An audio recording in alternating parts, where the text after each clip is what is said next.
Welcome back all true believers to Covenant Canon. Today I'm going to be focusing on the Covenant Civil War that resulted in the split of the Covenant Empire, the Great Schism. Let's get started. This is Covenant Canon.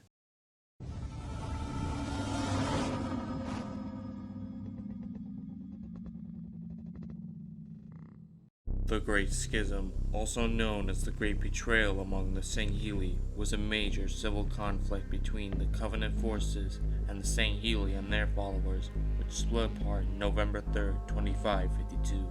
The schism marked both the end of the Covenant and the partition of its client species for 1,000 years. Long before the start of the schism, the High Prophet of Truth had plans of replacing the Sangheili with the Jiralhanae, as he saw the latter to be more willing and unquestioning pawns, while he distrusted the Sangheili, down their reliability and loyalty. However, he kept these schemes strictly to himself until he waited for the opportune moment to implement them. After Truth learned the location of the human homeworld, he secretly amassed a fleet of over 500 warships, commanded entirely of Jiralhanae, at the command and control station Unyielding Hierophant. However, in September of 2552, the station and the fleet were destroyed by a group of demons, who learned of the purpose shortly before the invasion could commence. On October 20th of the same year, the High Prophet of Regret left the city of New Mombasa in an atmosphere slipspace jump. After Regret's departure, Truth ordered the remaining Jiralhanae to slaughter the Sangheili commanders to assume control of the remaining forces on New Mombasa.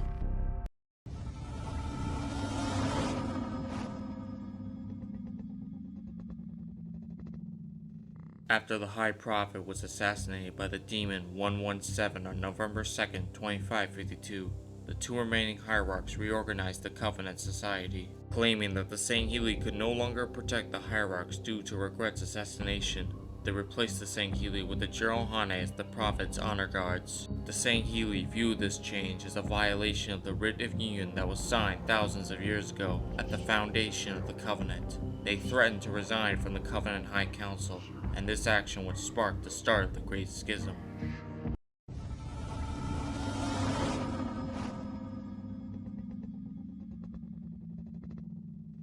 Truth further demoted the Sangheili by giving command of their fleets to the Jiralhanae.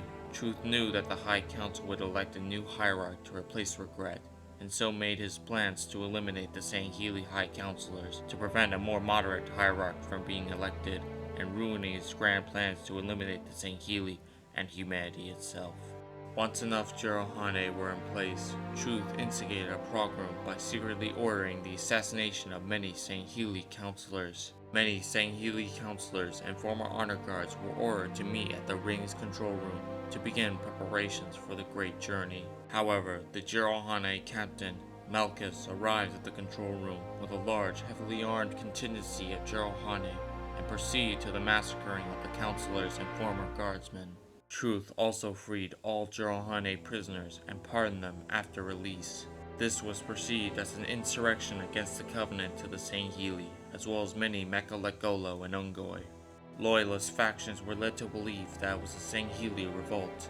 After the assassination of the councilors, war broke out on High Charity, with two sides polarizing quickly. However, this was at first a debate over orthodoxy and leadership. The true split occurred when the Sangheili discovered the truth of the sacred rings and the falsehood of the great journey. Their disillusionment changed their goals from reforming the purity of the Covenant to actively fighting against it the following day. Around this time, Truth let the High Prophet of Mercy die at the hands of the parasite, solidifying his place as the autocrat of the fractured Covenant Empire. At the front lines of the original conflict aboard High Charity, the species of the Covenant took distinct sides. Those who followed the San Shium include all but a few Jiralhanae, most of the Kigyar, Yemaya, some Ungoi, and a minority of the Mekalekolo. The forces allied with the Sangheili consisted of many Mekalekolo, Ungoi, and Huragok.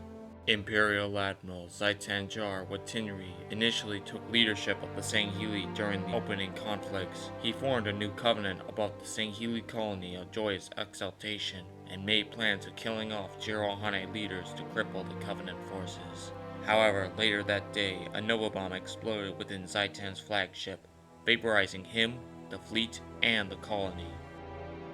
After Watinri's death, the Arbiter Thal Vadam and Shipmaster Ortas Vadum assumed leadership of the Sangheili forces during the remainder of the civil war above High Charity.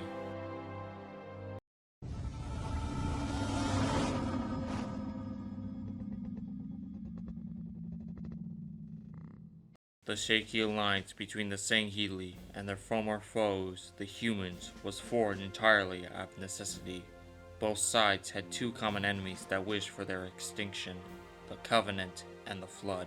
This alliance of circumstances was forged at the control room of Installation 05, when a human sergeant and the Arbiter Thal Vadimi united to prevent the chieftain Tartarus from activating the ring and firing the arrays. The Arbiter persuaded many Sangheili, though far from all of them, to ally with the humans. This alliance proved a great boon for both the Sangheili and the humans, as they would push back the Covenant and later the Flood from Earth to the final home of the Forerunners, the Ark. During the Battle of the Ark, the fleet of Retribution completely destroyed their Jiralhanae counterparts, despite the latter being outnumbered 3-1. Sangheili forces later helped the Demon disable the shield generators protecting the installation citadel on which the Hierarch was hiding.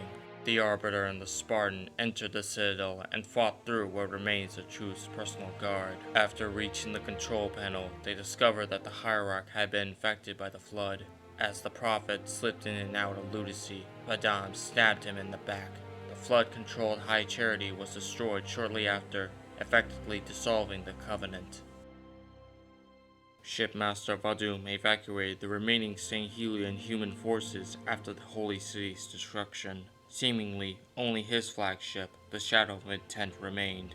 Any remaining Covenant forces were killed when Installation 04B was activated, and the Ark was severely damaged by the debris. The activation also ended the immediate threat of the Flood. The Spartan, the Arbiter, and his AI companion Cortana escaped on the frigate forward onto Dawn, which split in half when their escape portal closed too early.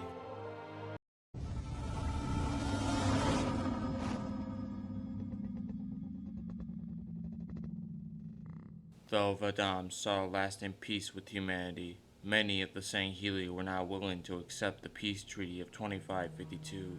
Many Sangheili insurgents, rallied together by the servants of the Abiding Truth, incited war against the Arbiter and his Swords of Sanghelios for collaborating with humanity.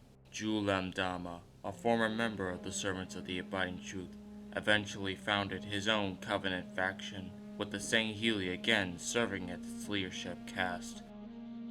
With Truth dead, High Charity destroyed, and the Ark severely damaged by Installation 04B's firing, some of the remaining Jiralhanae forces tried to rebuild their tattered strength in order to continue their war of conquest. Even though the Jiralhanae eventually collapsed into various civil wars, they still pose enough of a threat that Sangheili commanders keep up their offensive against them for at least another 6 years, even as they continue to lose irreplaceable warships and the war continued with no end to its sight. The Covenant had settled Jiralhanae populations on resource-rich worlds as planetary garrison forces to protect the worlds from potential raids. While the Jiralhanae continued to inhabit these worlds after the dissolution of the Covenant, they were unable to mine or utilize the resources because they lacked the sufficient technology. With the Covenant supply chain gone, the Jiralhanae were desperate for new supplies to mine the materials needed on these worlds. As a result, Jiralhanae raiding parties began across numerous Sangheili and Kikyar colonies. However, the Jiralhanae could not sustain themselves via raiding alone in the long term, and their supplies began wearing thin, leading to a species-wide famine in 2558. During this crisis, the Jiralhanae elder chieftain Lidus was willing to initiate peace talks with the Arbiter and the UNSC. However, the peace talks were interrupted by Covenant mercenaries hired by human rebels known as the New Colonial Alliance. The war between the Sangheili and the Jiralhanae continued to escalate until at least 2559. At some point, the Sangheili had supplied the Jiralhanae with powerful new weapons, though the Jiralhane's internal conflict gained the upper hand for the Sangheili.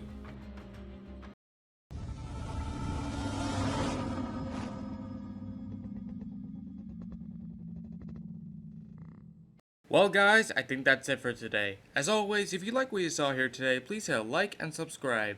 Until next time guys, this has been Covenant Canon. Asshole!